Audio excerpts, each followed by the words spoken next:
Hey, I'm Ophi YouTube Videos. I am a feminist and a lesbian, and I make conversational commentary videos about both of those things. I thought it would be at least a couple more days before you saw me again on this channel, but then something that just strikes me as incredibly misogynistic and upsetting happened online this weekend, and I really would like to talk about that. If you're new here, that is a staple of my channel, and I really don't like playing that whole algorithm game of saying certain words and not other words, or talking around things in cutesy ways. Personally, I think that we lose some clarity of language when we participate in that, so I don't think it's worth whatever extra boost my videos might get if I didn't do that. But if you appreciate that I don't subscribe to that algorithm thing, I would greatly appreciate it if you would consider subscribing to me for more conversations like this in the future. So like I said, this is something that's been going on online this weekend. There are a lot of TikToks associated with this. There are some that I don't feel like showing you for reasons that will probably be made pretty clear by the end of this video. But the first one is this, which is a TikTok of a woman crying while she makes birthday cupcakes from a box mix. Not a video I really would have thought much about if I had seen it alone. Honestly, being a little mean, I might have been like, okay, why did you get your camera out and film yourself recording? But largely, I would have just scrolled past, and I did the first time I saw this viral video. This viral video, though, kept popping up over and over to me in my suggested reel area on Facebook, which if you are not a Facebook user, it pushes you reels not necessarily based on whether or not your friends have shared them, just based on whatever it picks about you on the algorithm and whatever is being pushed. That is where I saw the vast majority of all anti-Amber Heard sentiment that I saw during the defamation trial in 2022. People posting things there and it floating up to the top of the algorithm, and not from people that I would be friends with or associate with. So I start to get a little bit nervous when I start to see the same woman a few times in those suggested reels. Maybe that's why they keep feeding me more of them, because they know if they bait me by showing me the new misogynistic hate attack target of the internet, I will eventually get curious and watch, which I did. Before I noticed that the page promoting it to me was called Hobusters, which in and of itself kind of, I think, sets the tone for the turn that this is about to take, right? Before I tell you about the stitch that Facebook page Hobusters decided to re-upload, I do also want to say this isn't a woman I know very much about. It's not a woman who I am an existing fan of, or who I'm saying is a perfect parent or person, or who has never done anything wrong. However, in this situation, in this particular discourse that has framed around her, I have absolutely no hesitations, no qualm at all throwing my lot in and saying, I see who the victim is, and I'm not playing along with her abuser. I feel very, very concerned about the way that this woman, birthday cake mom Elizabeth, is being talked about. I hadn't gotten fully into the response that was stitched to her initial video by the time I looked down and noticed that it was from a page called Hobusters. How many times am I going to say Hobusters in this video? I hope that was the last one. It was captioned something along the lines of the ex-husband of the mom who made her own birthday cake would like a word. And just immediate bad vibes for me from the way that this man opted to lay out information in response to that video of his ex-wife crying while she made her birthday cake. It was so viral. I mean, again, I wasn't seeing it from this man's original page. I was seeing it from what has to be one of thousands, tens of thousands, hundreds of thousands, probably, re-uploads of this video. And each of those spawning likes, retweets, quote tweets, comments, etc. So what didn't I like? His major argument in what he was responding to from a video that the mother making it did not mention her ex-husband. She didn't say, oh, this is what it's like to have a birthday when the deadbeat father of your children doesn't do anything. He wasn't mentioned. But his major argument, and it's one that is very effective to the internet, is that this man actually seems to have full custody of their daughters. I have feelings about the fact that he decided to show this by, like, publishing the custody paperwork on TikTok, and we'll get more information about the TikTok account he was posting it on shortly. Like, why would you post that online? How does that contribute to the safety of your children at all, even a little bit? Spoiler alert, it doesn't. But again, this is on a TikTok account that this man runs with his ex-wife's name in it. A TikTok account that is entirely dedicated to attempting to destroy the reputation of his ex-wife. According to Elizabeth, the ex-wife, who I have already said I believe, I listened to her side of the story, I watched her videos, I believe her.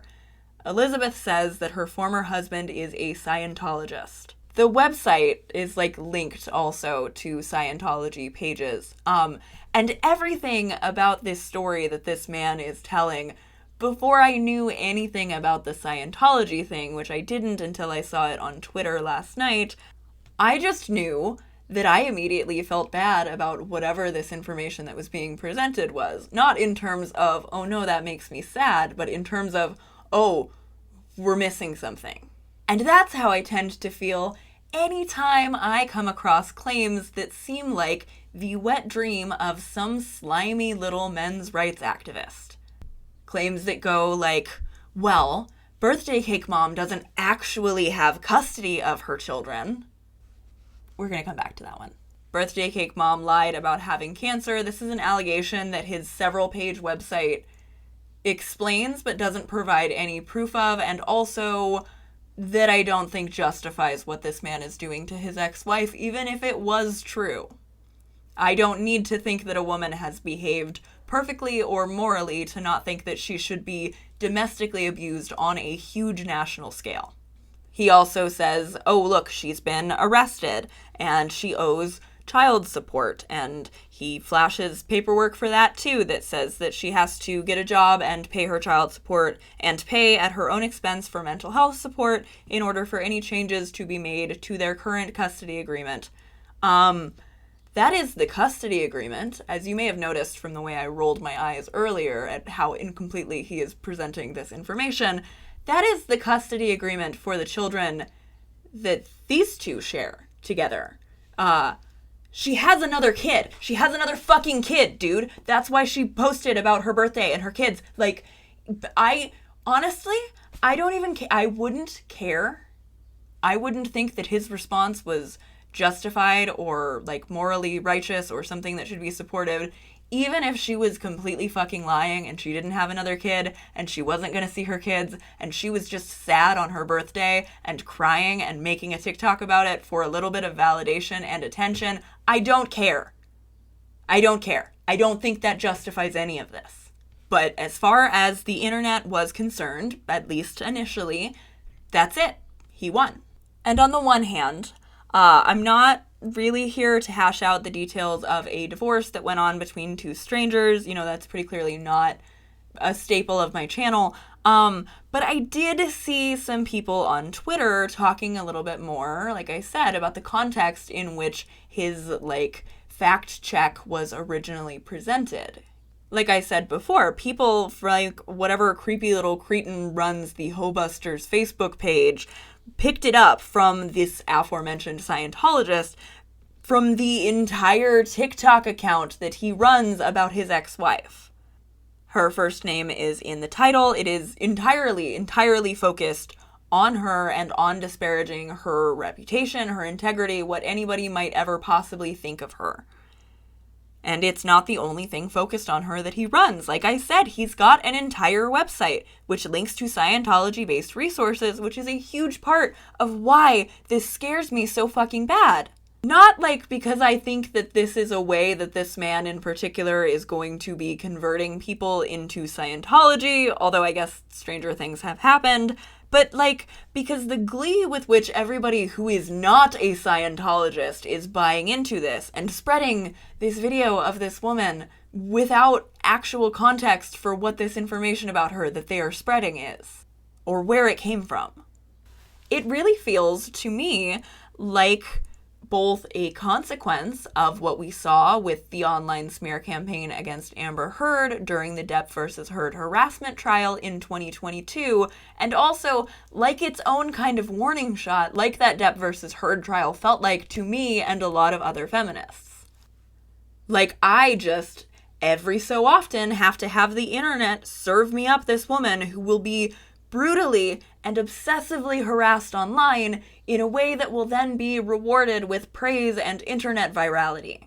And even though I defend her quite often in my videos, I, like pretty much every other Amber Heard supporter I have ever met, I wasn't previously an Amber Heard fan before the defamation trial. Like, I don't actually even feel sure that I've ever seen her in a movie. I think I may have seen part of Aquaman once, but I knew as soon as those, like, Johnny Depp totally owns Amber Heard in court compilation sassy moments or whatever came out, right? I knew as soon as I saw those that not just she, but we, like women in general, that we were all in for a really bad summer, and also that this would just continue to happen maybe forever. And I would argue it already has. I would definitely argue that we've already seen reverberations of Johnny Depp's very successful Darvo campaign against Amber Heard in other high-profile cases. Angelina Jolie comes to mind. I'm not particularly researched enough to make an entire video about that, but Angelina Jolie, much like Amber Heard, much like this woman Elizabeth, who we are discussing in this video, is a woman who I believe and stand with. And this viral moment really feels to me like a continuation of what we saw during the Amber Heard trial. That the internet comes up with a new woman that they decide is an acceptable target for misogyny, and then they do that in a way that increases not just, like this honestly incomprehensible level to imagine having to, like, exist and live with, of, like, criticism against one specific woman, but also introduces other things into the lexicon to use against other women too, right? Like, before I knew that I wanted to defend and stand with this woman, I thought even if this is true in a way that I'm not immediately assuming it is, this is going to be used against every other single mom who ever complains about that in TikTok in perpetuity. Some asshole is always going to comment now and be like, I wonder how much child support she owes. I wonder if she even has custody, on, like, women who do have full-time custody. And again, Elizabeth has custody of one of her children. So, again, I'm concerned not because I think that he personally is going to be converting people into Scientology, but because the Scientologists likely told him to make that website, or at least encouraged him in building it to convince him to put those links on it or something, I would assume. And if this, propping up one of the men who is affiliated with them and using the internet to take down a woman who he wants to attack, if this works, and they figure out that this angle works, this is not going to be the only time or the worst time that we see something like this happen. It will be all the time, forever. Always. Honestly, as it pertains to women who left Scientology being smeared on social media, I would be willing to bet that this probably isn't even the first time that this has, like, happened on a grand social media scale. It is just the first time that it has come across my timeline in a way that I have been told things that make me able to recognize that it's coming from Scientology. There's a TikTok creator named Liz Gale, and she knows much more about the whole Scientology angle to all of this than I do, because she was raised inside of it. And she said that what this man seems to be doing to his ex-wife by running this TikTok account, trying so hard to destroy her reputation, is something that falls under what's known as the fair game policy in Scientology. Fair Game is also the name of Leah Remini's podcast about Scientology. I'm reading from Wikipedia here, though there is a Scientology website that's like, no, it's not like that, but that seems to be Scientology's prerogative to say about anything people say about what they do, right? The term fair game is used to describe policies and practices carried out by the Church of Scientology towards people and groups it perceives as its enemies. Founder of Scientology, L. Ron Hubbard, established the policy in the 1950s in response to criticism both from within and outside his organization. Individuals or groups who are fair game are judged to be a threat to the church and, according to the policy, can be punished and harassed using any and all means possible. So that's the Wikipedia thing, and, I get it, that's a little bit dry. So here it is as characterized by Liz Gale from TikTok. I was born a third-generation Scientologist. I'm out now, and I know inherently that does not make him a bad person. However, you know what I think does make him a bad person? Using Scientology's fair game, which is their policy to attack their enemies. Literally, he's going by the playbook against his ex-wife. We need to talk about this website. This man has an entire hate website about his ex-wife online. That's so weird.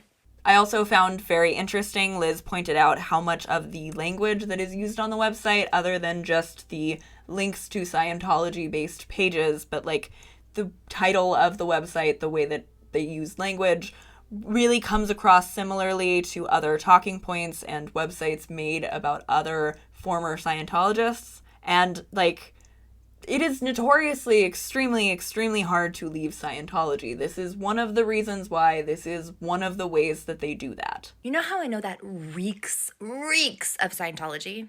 That is literally the line they use when they take out smear websites against their enemies. No joke. Look at this one. Who is Mike Rinder? Who is Amy Scobie? I mean, it's so well known that I look at my SEO. Look at what's up here. Number 1, who is Liz Gale? Because I know how important that is, because they will come after you using those exact terms. So I just think it's really important that we point out here that we have a religious man literally using his religious policies to attack a woman, convince the whole world she's insane. Why? Because she dared to cry on her birthday. And listen, I think it's even more appropriate to cry if you don't even have custody of those kids. Like, what a reason to cry. How terrible. I think that's really scary. I think that's incredibly concerning. I think online we are really susceptible to astroturfing in general, and we are not smart enough to know when it comes from the right wing. We're definitely not smart enough as a whole to know when it's coming from Scientologists or not, even though we would like to think we would be able to spot like a Scientology plant when we see one. Like I said, I had that sinking feeling in my gut for how this would impact other single mothers. And that's another point that I want to make here. I don't particularly care for like mom TikTok content in general. I'm not actually even really a TikTok user. I have an account. I log in every few weeks either to watch something for a video I'm making or to just go through all of the messages that my friend sends me, because I don't even look at my feed. I just look at my like curated messages and then I'm like, that's enough TikTok. Which is all to say, like, I don't go looking for mommy blogger content. I don't like stop and interact with it when I see it hit my feed on Facebook or Instagram. Like, I'm just not of that demographic. I'm a single childless lesbian other than my cat Joanne Woodward. But you don't have to like mommy vlogger content to care about this and to think that what's happening here is disturbing. In fact, I would argue it should not matter, because this is misogyny. Like, oh my God, so much of this is misogyny. And I don't even just mean what the ex-husband is doing here, even though, yes, that is misogyny as well as domestic violence. I also mean everyone sharing it, everyone liking it, everyone thinking it's okay, everyone commenting on it to show support of the man, everyone commenting on it to shit on a woman once you have a chance to because you know she has a legal record. It's bad and it's misogynistic. And honestly, such a huge part of why I even began making commentary video to begin with is because during that defamation trial with Depp versus Heard, Princess Weeks and Legia Miller both put out videos where they were very passionately defensive of Amber Heard, and I was like, holy shit, somebody can do stuff like that? That is so helpful,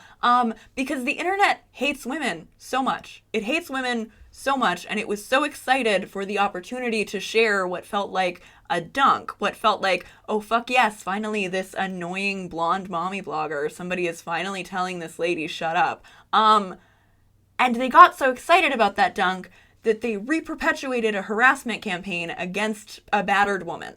So I've already disclaimed, I don't know everything about this woman in particular, that I'm not arguing she's a perfect parent who has never done anything wrong, but there's stuff about this that I just have to talk about.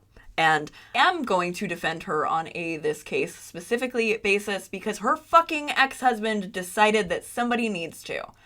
As I said, him proving that he currently has custody out of 2 of her children does not make her not a single mom. She has custody of one of the children, and it is custody that she is now showing text messages of her begging and pleading that she is so terrified to lose custody of this child because of this large-scale harassment campaign that he is launching against her. She has shared horrifying voicemails, text messages. Over and over again, this woman has shared proof.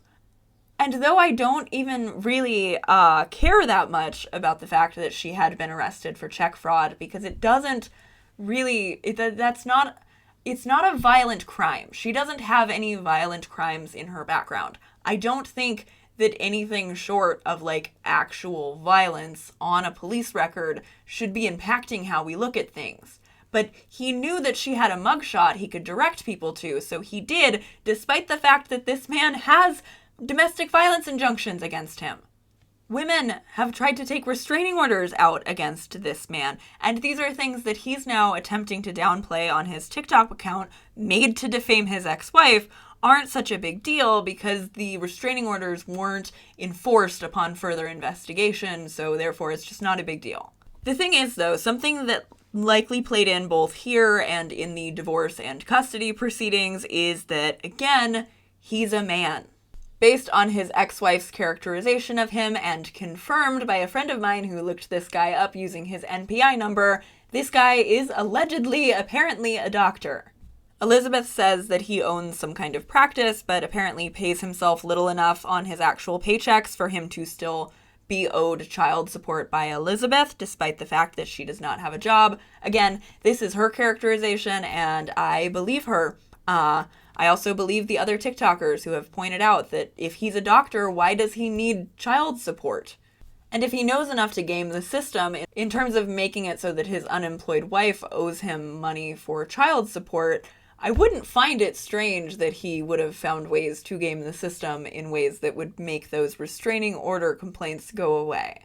I've also seen speculated on Twitter that the area that they live in has a strong Scientologist foothold, which also could impact court proceedings, especially as related to people of power and privilege within the Scientology organization being protected from consequences for their actions. This happens constantly. Danny Masterson, just top of my head example. Video for you in the description link, by the way, by Medusini about Danny Masterson and how Scientology protected him.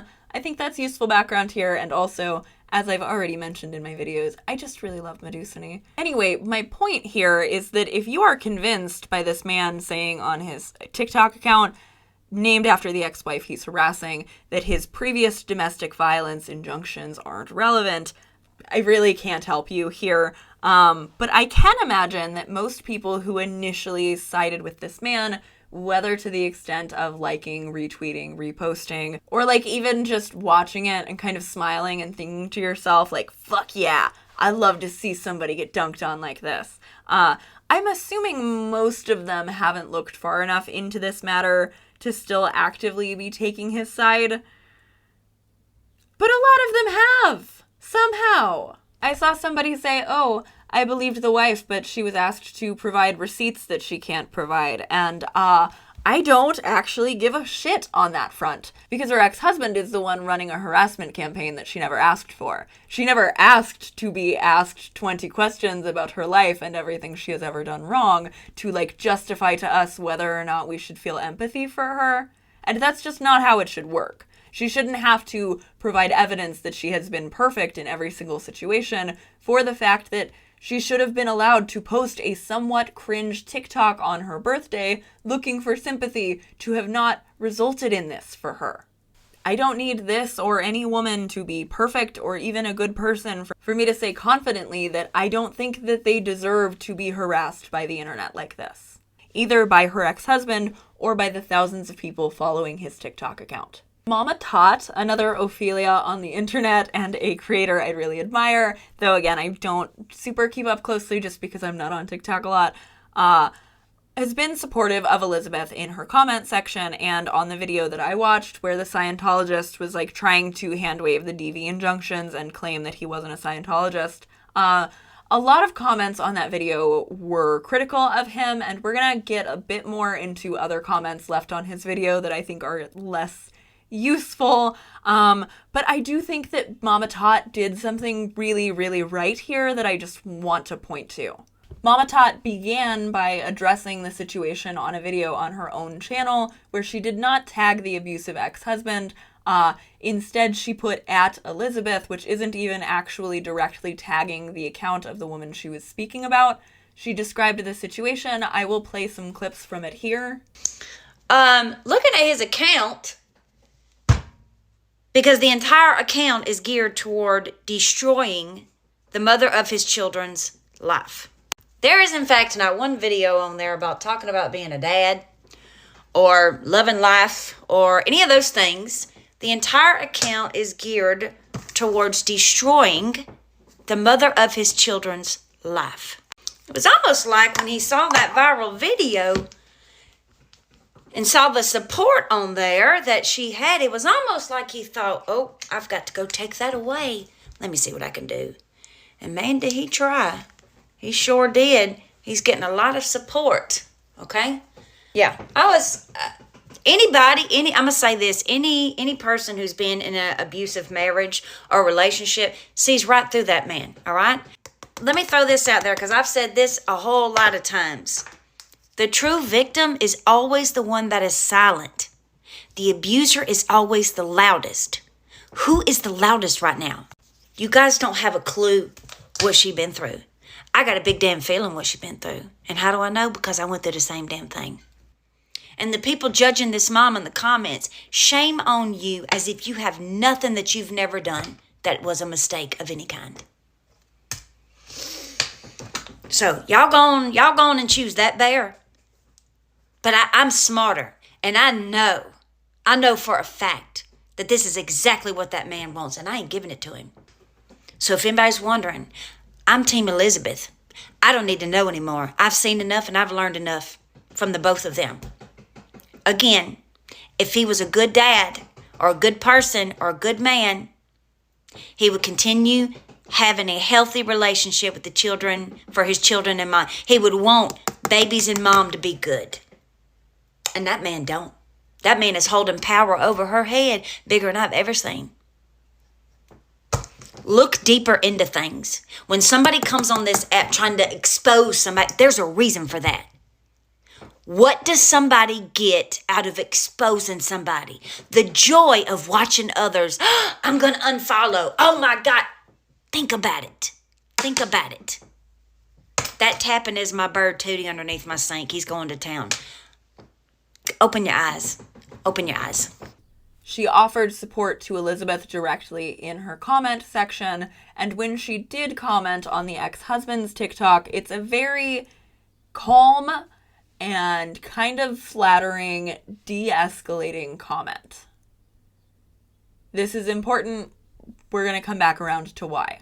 The thing is, though, is that even though sentiment seems to have changed on the more recent videos that people who came back to take a second look were seeing, once he was trying to claim that those previous domestic violence injunctions were no big deal, I could only find a couple of people within the last few days who had responded on the initial Stitch video, like taking up for Elizabeth at all.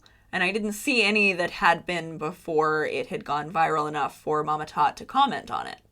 And that initial Stitch itself, again, is the one that is getting shared out of context, getting uploaded to Twitter, getting posted to people who just see a woman getting taken down and think, oh, sick, works for me, I love it. And there are so many different places that I could go with this. Like, we could talk about how he's weaponizing custody of his children when custody itself is already something that is so weaponized and that she likely has been forced to agree to under duress, as claimed in her TikToks about the situation. We also could talk about the fact that that is a way that abusive partners extend their abuse of their partner beyond the length of their marriage. How that happens to women constantly. We know that happens to women constantly. Even women with money and privilege and power, that happens to all the time. We could talk about the way that I think that men's rights activists tend only to really get a big foothold when it comes to custody and parental alienation issues for now, even though it seems to be the men who engage in that against the women with the way that they talk about their ex-wives in front of their children. I mean, hell, we could even talk about the potential future impacts that this will have on those children. For the father to be doing this, and especially at such a large and public scale, associated with the real full name of their mother. How they're being raised to only view this version of their mother that he's propagating online, and he keeps saying that he's spreading awareness. But the thing is, he's already divorced from her, and he doesn't need to spread awareness. This woman doesn't seem to be actively dangerous, other than that, at worst, she might be a bit of a grifter. He has custody. He has won the fight. What he's doing is not spreading awareness, it is rubbing it in. It's so clearly just rubbing it in. He was not mentioned in her initial TikTok. He doesn't seem to have been mentioned in any of her TikToks, actually, though that courtesy clearly does not extend both ways. And now that she has begun posting about this, and she's posted screenshots of him repeatedly harassing her, he's saying he'll only stop if she deletes all of her social media, something I think is pretty obviously a lie. Like, I don't think that there's a world where this man is ever going to be satisfied with the amount of harm that he has managed to inflict onto this woman. I think she would delete her social media account, have no platform to defend herself, and he would then keep going. I wanted to talk about this not because I want my YouTube channel to be somewhere where I am pinning down details of every, moderately to largely viral scale of domestic abuse that we see online, but because the nuance corner is very often a place that I like to think about how we, as the internet, society, people, humanity, think about things and talk about things. And as evidenced by cases like this man being praised for doxing his ex-wife and tormenting her, we don't tend to think about or talk about these things well. That's why I decided to make this video and talk about the implications of why this upset me and how it feels like something we are about to see more and more frequently and worse forever. And as it does happen more and more frequently and worse forever, we will see this done both on people who have clear-cut cases where it is very immediately obvious who the victim was and who is reversing victim and offender, and we will also have cases that are more complicated, such as Elizabeth, or even maybe somebody who has done something like swung back on their abuser. We will see the internet and its failure to comprehend somebody who is not a perfect victim. We'll see claims of mutual abuse being held up like that's the most empathetic read on a situation, even though what it really means is that for one reason or another, what happened in the woman's version of events are not credible because she deserved what she got. That is what mutual abuse means if you spread that rhetoric. That is what mutual abuse means. It means, well, yeah, he was abusive, but she was a bitch. That's what you're spreading when you perpetuate that. I don't always delete people. I don't always comment block for pro-dep rhetoric, but I reserve that right. I believe that being abused, being trapped, being in the kind of position that she was in by her account makes you act in ways that you aren't proud of. Makes you act in ways that internet detectives will later hold against you as they are trying to ruin your life on behalf of your abusive ex-husband turned stalker. Even if my earlier fears about this being something that Scientology in specific latches onto aren't correct, it absolutely will be something that abusive men who spend a lot of time online and thought it looked really fun how viral this man went this weekend are going to start coming up with plans to do. The thing about something like this going viral, though, is that for the internet, for our collective memories, this is a flash in the pan. Someone we just learned about and now currently feel very strongly about. And again, I think Mama Tot is amazing for how she handled this. I already pointed out, I like that she offered support to Elizabeth first. I like that she didn't directly tag the ex-husband who was being defamatory. I like that when she did try to comment on his video, she was very sweet and southern, which is the way that she just seems to be. Like, it was a very intentional, let's not make this worse for Elizabeth type of approach to this situation, which even in the people who do not hate Elizabeth, I'm not fully seeing. Because there are other comments, like I said, that are critical of him under his recent videos. Comments that I think probably feel really, really good in the moment as you're fired up and you leave them underneath somebody who is just lying through their teeth. But it's things like leaving an all caps Team Elizabeth, which of course in a vacuum I don't think is a bad statement to present, but I do think that it's a statement that is much more usefully presented on Elizabeth's social media than on the social media of her abusive ex-husband. Especially given the context of Elizabeth posting screenshots where he was spinning out about people saying that she was too good looking for him, something she obviously cannot control, but that is going to be making her life worse, probably for much longer than the internet continues to have an attention span that keeps their eyes on what's happening with her. So that doesn't really feel like helping to me in that case, because Elizabeth will still have a stalker by the time we all forget that we cared about what was going on in Florida. She will still have an abusive ex-husband, and it will be one who was just emboldened by thousands of people, by coverage in Yahoo News that blames her for the fact that she just shouldn't have posted anything at all if she didn't want him to get mad.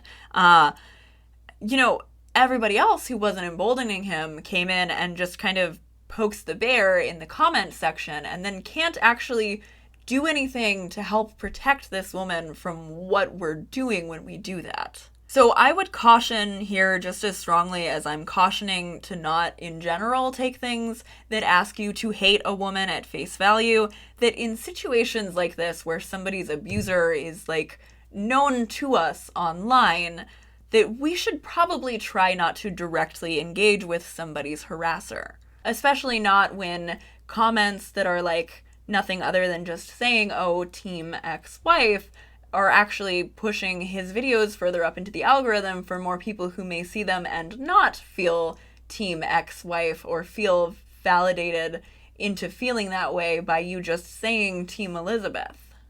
Introducing even more people who might continue to make this woman's life worse to her ex-husband, talking about him in a way that intends to make her life worse. And this kind of feels like something we're going to have to learn how to navigate as an internet, I guess, as a society, as like social media and our increasing access to each other normalizes these large spread Darvo campaigns, and these situations where we are getting legal information fed to us about people as if it's our business and forming our mouth foaming misogyny towards the monthly allowable target based on that. That's going to continue to allow men to be emboldened enough to try shit like this. And that is so disturbing to me. I am so fucking sick of this, of seeing the way that a woman is being talked about online and being like, oh God, it's this, but worse forever, in a slightly different way for the rest of my life, huh? I'm sick of feeling like Amber Heard was a canary in the coal mine and of feeling like this woman also is another canary too, even though we, as women, have been in this goddamn fucking coal mine so much longer than I have even been alive. Jesus Christ, that's exhausting. I'm tired of it. I don't think this is okay. I think if we pretend this is okay, we're going to see it constantly. And I don't even actually know what the difference is between not pretending it's okay and not commenting on his TikTok videos in ways that will likely make things worse for her. I just know that in a lot of cases, and it seems like in this one as well, domestic abuse does not just end once a survivor has managed to escape. I'm going to link in my description to some resources about intimate partner violence, continued abuse after leaving, and just in general, the escalation of abuse and what you can do if you need help to make a plan to get out. Leaving your abusive husband is hard enough, and I genuinely can't imagine how much harder it would make that if you have to contend with the idea that he might start an online smear campaign against you, and he might find great success. Or what kind of leverage, I'll delete this account that makes you look like a monster as soon as you do what I say, gives abusers over their victim. Abusers will do their best to control the perception of their victim even after they no longer can control that victim's life. That's what this man is doing. He is still exerting dominance over her. And though he's the one doing this shit, articles like that one in Yahoo pull the blame back around to her for posting her TikTok in the first place. Like it's her fault. Like she has deserved this. Just like Amber Heard's original statement never mentioned Johnny Depp, though, Elizabeth's TikTok did not mention her ex-husband. And in both cases, these men got angry enough to bring the rest of the world in as either bystanders to or participants in the abuse of their ex-wife. This man is not doing anything brave. This man is linking people to a website where he asks them to not believe pictures that she may have of injuries because he wants to remind you that Photoshop exists. This man saw an, all right, sure, maybe a little performative or cringe video of his ex-wife crying on her birthday, and he thought, I can make that worse. And so many people, so many more people than I like to think about, saw it and just said, hell yeah, man, get her. And I'm personally beyond fucking tired of abusive men being told that. People who report on this story neutrally, who tell it to you as a he said, she said, as a funny piece of internet gossip, as a woman who got exposed for lying, they are being irresponsible, they are being unkind. I think we all have an obligation to correct things like this when we see them. I genuinely began even wanting to make YouTube videos as a result of Princess Weeks and Legia Miller defending Amber Heard during the defamation trial in 2022, and I've known, as you may have noticed from how quickly I jumped on to make a video about Drake Bell once that was relevant, I've known that these are conversations I very much want to be involved in my YouTube channel. I spent all weekend, you might have already noticed, responding to comments on my video about Swoop and the toxic gossip train derailment. I really, really appreciate all of the feedback on that one. I would love to know what you think about this one as well, though I will be comment blocking people who make me angry because I don't want to be around people who would be cruel to this woman in the context of what she's going through. Thank you so much for watching. I really hope this woman is doing okay. I am going to link to her TikTok in the description below. If I hear anything about next steps in terms of a way to get this website taken down, I will add that into my description as well. And if you clicked on this because you felt like you were going crazy and you just wanted me to tell you everything that I just told you that you already know, I get that. And I love you, and thank you for finding me. I will be back soon to talk about something. If you've got suggestions, I've got a form. I'll put that in the description as well. Again, thank you so much for watching. Keep an eye on how you let people talk about women in your corner of the internet, because that genuinely feels like the only way we are ever going to find a semblance of a route out of this. I really appreciate how careful you all are about that here in my comment section. I'm on Patreon if you would like more videos from me. If you haven't yet watched my most recent video, that's 3 hours long. So if this wasn't enough for you, I've got great news. If you're aware of any websites or organizations that you think that I should add to my description in future videos like this, I would love to know. Thank you so much. I will see you in the next one.